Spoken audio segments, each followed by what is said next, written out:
দেশের ৭৭তম সাধারণতন্ত্র দিবসের সকালে দলীয় দপ্তরে জাতীয় পতাকা উত্তোলন করা হয় প্রদেশ বিজেপি দপ্তরে। মুখ্যমন্ত্রী ডক্টর মানিক সাহা দলীয় দপ্তরে পতাকা উত্তোলন করেন। পতাকা উত্তোলন কর্মসূচিতে মুখ্যমন্ত্রীর সঙ্গে উপস্থিত ছিলেন প্রদেশ বিজেপি সভাপতি রাজীব ভট্টাচার্য সহ আগরতলা পুর নিগমের মেয়র বিধায়ক দীপক মজুমদার। ছিলেন দলের নানা স্তরের নেতৃত্বরা। পতাকা উত্তোলন করে জাতীয় সঙ্গীত পরিবেশনেও অংশ নিয়েছেন মুখ্যমন্ত্রী সহ সমস্ত দলীয় নেতৃত্ব। এই কর্মসূচি শেষে সংবাদ মাধ্যমকে কি জানিয়েছেন প্রদেশ বিজেপি সভাপতি রাজীব ভট্টাচার্য দেখুন।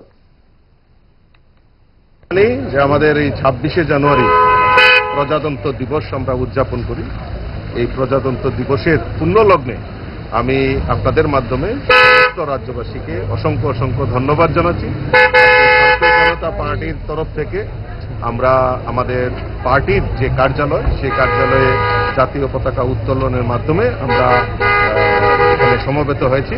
আমি আবারও এই প্রজাতন্ত্র দিবসে সকলকে আন্তরিকভাবে অভিনন্দন জানাচ্ছি।